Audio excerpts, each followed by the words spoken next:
शिक्षण और शिक्षार आवश्यकता जोटा थिला तार आम लंग क्वेश्चन सारीचे हाँ कि नहीं। बर्तमान देखा यार 2-3 मार्क गुड़ाक शिक्षण कहले कौन बुझ आम जानी अभिज्ञता माध्यम व्यक्तिर जो व्यवहारिक परिवर्तन आसूची आम कौन बोली कहे शिक्षण। अभिज्ञता माध्यम व्यक्तिर जो व्यवहारिक परिवर्तन आसूची जड़े किसी जानिला परे अनुभव कर सारा पर तार व्यवहार स्तर में जो परिवर्तन आसूची आम कौन बोली कहे शिक्षण बोली कहे। बुझेगा कि नहीं। देख गेटस जे थिले से कौन बोली कहते रे हाँ अनुभूति और प्रशिक्षण माध्यम आचरणगत परिवर्तन को कौन बोली कहुला शिक्षण बोली कहते। सेमती क्रो एवं क्रो जे थिले से कौन कहले हाँ से कहले कि अभ्यास ज्ञान आउ मनोवृत्ति प्रभृतिर समाहार को कौन बोली कहुए बोली कहले से शिक्षण। एति मन रहिबो शिक्षण कौन अभिज्ञता माध्यम व्यक्तिर जो व्यवहारिक परिवर्तन आसूची ताको आमे कौन बोली कहूचे शिक्षण बोली कहूचे। गेटस जे थिले से कहले कि अनुभूति और प्रशिक्षण माध्यम आचरणगत परिवर्तन को आमे शिक्षण बोली कहले। क्रो एवं क्रो जे थिले से कहउछंती कि अभ्यास ज्ञान आउ मनोवृत्ति प्रभृतिर समाहार को कौन बोली कह जाउची शिक्षण बोली कह जाउची। एति हबो। नेक्स्ट अछि शिक्षण प्रक्रियार वैशिष्ट्य कौन शिक्षण प्रक्रियार वैशिष्ट्य कौन। शिक्षण प्रक्रियार वैशिष्ट्य देखिबा ताले शिक्षण सार्वजनीन शिक्षा सबुठारे आमे पाइबा केवल गोटे स्थान में शिक्षा पाइबा सेमती किछि नुह शिक्षा सबु स्थान में सबु जगह आमे शिक्षा पाई परिबा बुझाउछि ना नहीं ओके आउ समस्ते शिक्षा पाई परिबे। सेमती शिक्षा कौन करे बुद्धिर व्यक्तिर बुद्धि और विकास होउछि शिक्षण ए व्यक्ति को वृद्धि करिवारे सहायता करे और विकास करिवारे सहायता करे। शिक्षण जोटा रही सेटा उद्देश्यपूर्ण रहिबो बिना उद्देश्य शिक्षण किए केबे प्राप्त करि नांती निहाती भाव समस्त उद्देश्य थाउछि शिक्षण प्रक्रिया रे। तेणु शिक्षण उद्देश्यपूर्ण शिक्षण एक निरवच्छिन्न प्रक्रिया अटे शिक्षण केबे भी परिसमाप्ति हुए ना जे पर्यंत आमे जीवित अच्छे से पर्यंत आमे शिखिबा बुझेला कि नहीं। तेणु एगुड़ाक थिला कौन शिक्षणर वैशिष्ट्य। अनेक समय पड़ुछि कि शिक्षण और परिपक्वता किपरि संबंधित शिक्षण और परिपक्वता मध्य कौन संपर्क रही बोली पड़े। आमे जानिचे कि शिक्षण और परिपक्वता मध्य बहुत संपर्क आम जो देखा अंतरंग संपर्क अच्छी कहीं शिशुर परिपक्वता हूँ शिक्षण निमित्त अपरिहार्य शिशुर परिपक्वता शिक्षण को अधिक इम्पोर्टेंस देता है कहीं परिपक्वता बिना शिक्षण केबे भी संभव नुहे। परिपक्वता लाइफ रे निहाती रहिबा दरकार परिपक्वता बिना शिक्षण केबे भी हो पारे नहीं सेतिपय कहगला परिपक्वता बिना शिक्षण संभव नुहे। व्यक्ति शारीरिक मानसिक एवं बयस अनुजाई परिपक्वता लाभ करने दरकार परिपक्वता बिना शिक्षण संभव नुहे। ये डबल लिखा जाइए एठर उदाहरण लिखिपर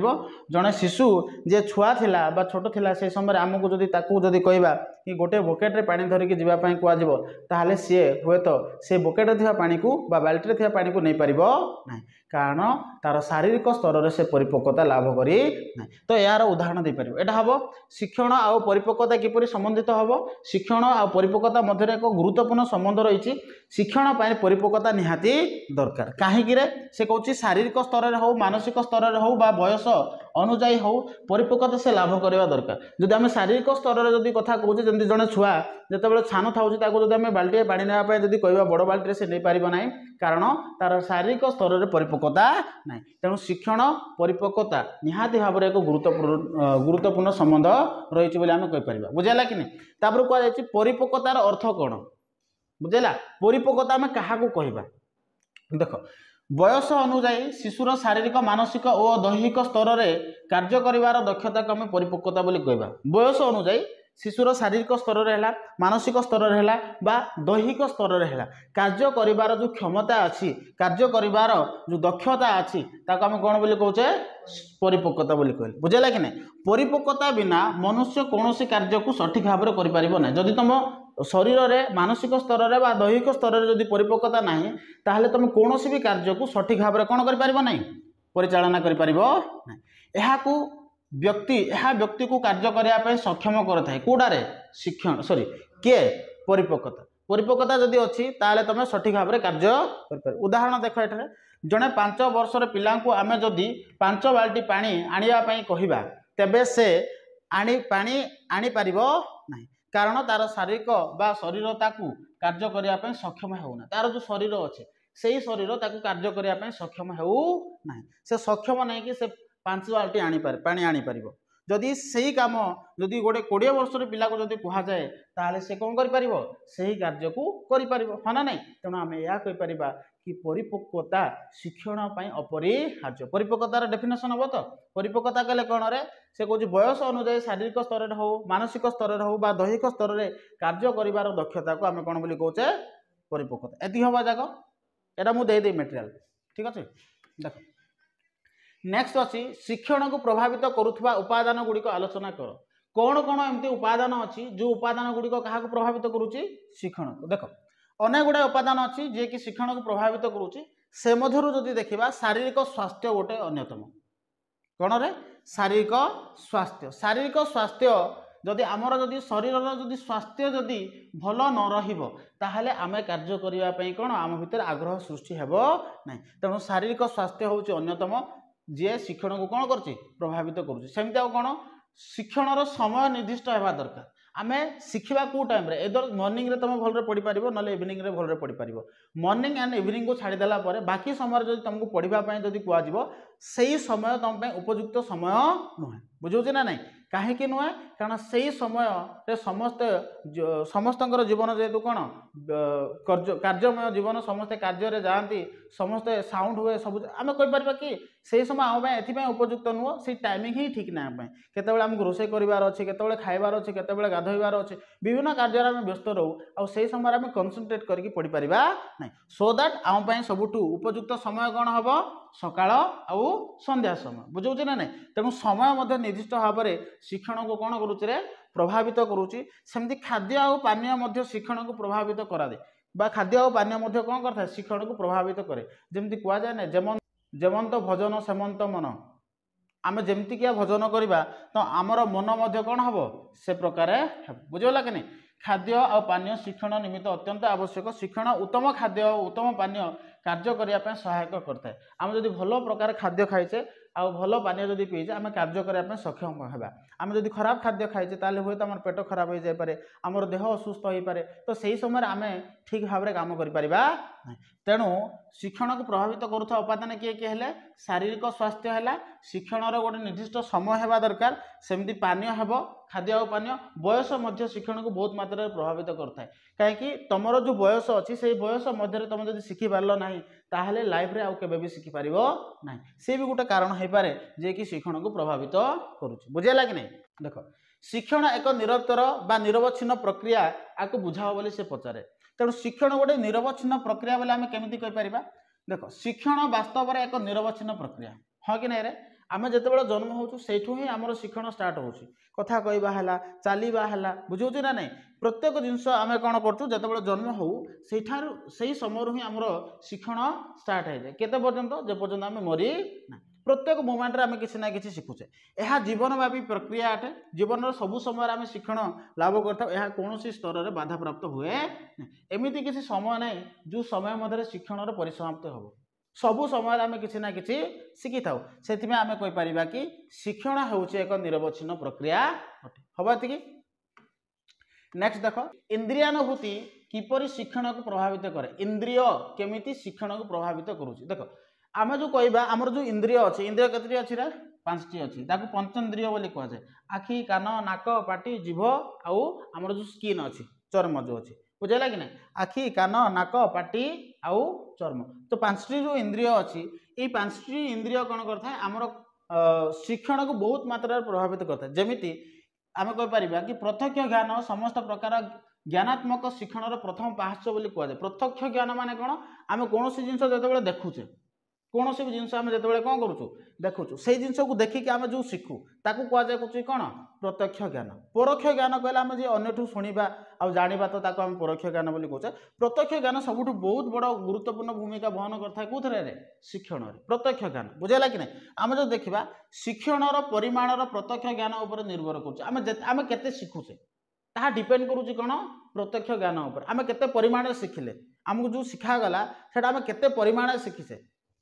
ताहा कहा पर डिपेंड करुच्ची प्रत्यक्ष ज्ञान। गोटे अंध व्यक्ति को आम जदि कौन कार्य करने जदि कहवा कौन जिन शिखापी जदि कहवा से शिखिपार ना जी जड़े भल जड़े अंध व्यक्ति को आम जदि किसी शिखापी कहवा से भल भाव में शिखिपार ना क्या अपेक्षा जदि जार दृष्टि शक्ति अच्छी जे भल अच्छी तो सी जड़े भल व्यक्ति अपेक्षा से शिखिपार ना किए रे अंध व्यक्ति बुझेगा कि ना जदि जड़े अंध व्यक्ति को आम कहवा कि कौन जिनस से शिखु जमती आम कहवा कि लक्ष्यभेद कर शिक्षा देवा हुए तो सी से परफेक्टली शिखि न पारे किंतु जार आखि अच्छी से बहुत परफेक्टली से जिन को शिखिपार से कहुई कि इंद्रिय शिक्षण को कौन करता रे प्रभावित करता है। आउ इंद्रिय मध्य आम गोटे आखि गला ना नहीं आखि कान नाक पाटी जीभ जो थे आखि कान नाक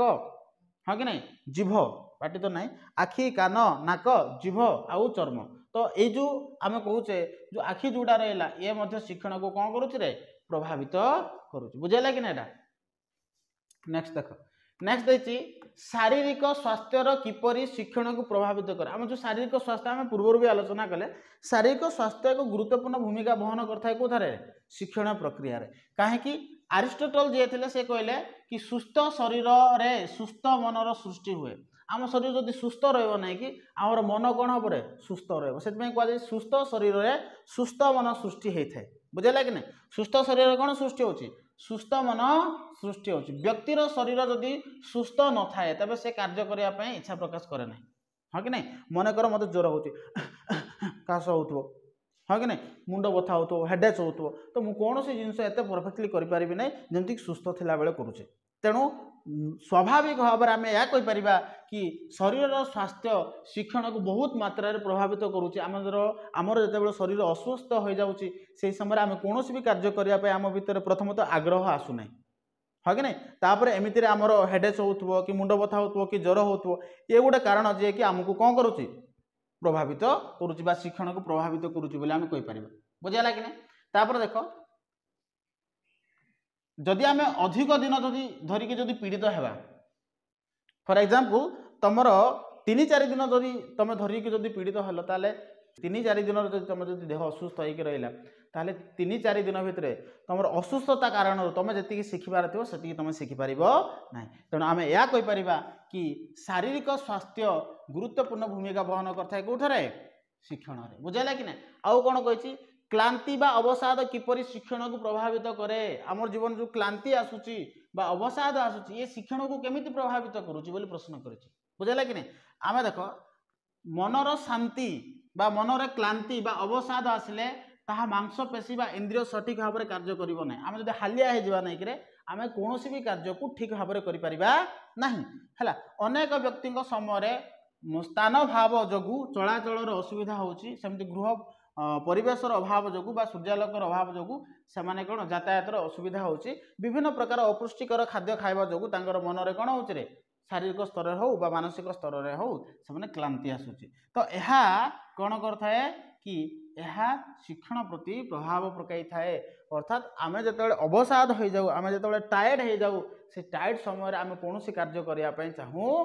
बुझेगा कि नहीं आम चलिया चाहूबा तो आम चली पारिबा नहीं है या सहित आहरी गुरुत्वपूर्ण भूमिका बहन करता है कि तार परिवेश बुझेगा कि नहीं तार परिवेश परिवेश जदि ठीक ना ताहले भी तुम शिखिपार नहीं जदि घर छोट अच्छी तुमको चलबार अच्छी बाहर को जीवार अच्छी घरे ही तुम वाक करार अच्छी तो तुम घरे वाक कर ना से तुम बाहर को जावाक पड़ो बुझेगा कि नहीं प्रॉपर सनलाइट जदि पड़ूना ताहले भी समस्या हम तेणु कहीपर कि शिक्षण को किए अवसाद व क्लांति कौन करुच्ची प्रभावित हो आम एति जान कि आम जो टायर्ड था आम जो हालिया था से समय आम कौन कार्य करने आग्रह प्रकाश करूँ ना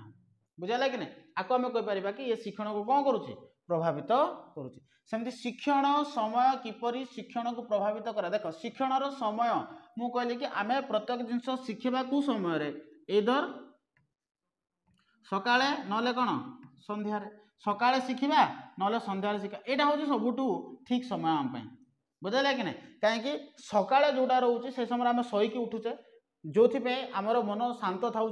परिवेश भी शांत था कारण 10टा पर समस्ते कौन करते कार्यक्षेत्र को जाती जो मैंने ऑफिस को जाती ग्रामांचल मानकर सकाळ भोर भोर सकाळे से कर्मक्षेत्र को जाते किंतु सहर कथा जब आम कहवा से पर्यंत एम जीवेनि जे पर्यंत 9टा बा 10टा नही कार्यक्षेत्र को तो यही समय परिवेश बहुत शांत थाए आमर मन बहुत शांत थाए जेहेतु आम सकाळ सकाळ उठीचे संध्या समय कौन यही समय आम शिखा उपयुक्त कारण जेहेतु संध्या समय कौन हो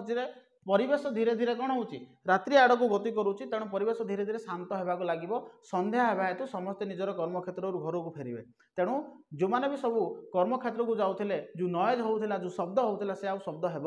ना मनर सांत्वना आसो तो ये जो दीटा जो टाइमिंग रही दीटा टाइमिंग मोस्टली आम कहीपर एक गुरुत्वपूर्ण भूमिका बहन करुच्ची शिक्षण प्रक्रिया बुझेगा कि नहीं तेणु शिक्षा अध्ययन प्रकृष्ट समय हूँ सकाळ आ संध्या बोली कहगला कोटा कोटा सकाळ आउ संध्या ये दुईटा समय आम बहुत भलरे पढ़ी पारिबा कारण गवेषणा करी देखा जाए साधारणतः दिन व्यक्ति मानसिक स्तर में जदि आम देखा ह्रास होता है दिन में बहुत जिनस से करे एमतीक निजर कर्म करुच्ची विभिन्न प्रकार से निजर काम करुच्ची बाहर सराउंडिंग परिवेश ठीक रही से से दिन बेला भलरे पढ़ी पारे ना किंतु सकाळ टाइम से हुए ना ठीक सेमिति शिशु मानक ऊपर गवेषणा कर देखा जाए जे से माने दिनर विभिन्न समय शिक्षणर शक्तिर परिमाण ह्रास पाउची बा शक्तिर परिवर्तन होउची तांकर जो शिखिबार जो शक्ति रही पिलामानकर स्तर में से शिक्षण स्तर धीरे धीरे धीरे धीरे ह्रास होउची कोटारे दिन समय तेणु आम या कहि परिबा सबुठु शिखिबार प्रयुक्त समय होउची कोन सकाळ आउ संध्या ए जिंस को मन रखिबु यार मु मटेरियल तते देई देबी बुझेला कि नहीं मिशन प्रयास 2025 रो क्लास लॉन्च होती first year and second year जो मैंने कोर्स करने चाहते ये नंबर कांटेक्ट करेंगे एथे ऑनलाइन मोड रे भी क्लास रही सेकंड ईयर ऑनलाइन रो फी रही ओनली 350 रुपीज ऑफलाइन क्लास रो सुविधा रही जो मैंने ऑफलाइन क्लास करने चाहते से यार फी अलग रही कांटेक्ट करके आप बुझीपारे एथर समस्त विषय को आम पढ़ाऊे ठीक सेमती first year online course start हो जाए जो मैंने करने चाहते तो करेंगे यार फी रही ओनली 300 टंका पर मंथ रही ऑफलाइन क्लास सुविधा रही जो मैंने ऑफलाइन क्लास करने चाहते से ऑफलाइन क्लास से 2 मास फ्री क्लास दिज्व 2 मास डेमो क्लास से करेंगे 2 मंथ से कम्प्लीटली फ्री क्लास करेंगे तापर पर मंथ 300 टंका देवाकू हेबो ठीक अच्छे जो मैंने फुलबाणी रोचे जदि फर्स्ट ईयर हो बा सेकेंड ईयर हो से ऑफलाइन क्लास करने चाहते ताले आपण मैंने 7657066769 और 7656935748 नंबर जोगाजोग करें। धन्यवाद।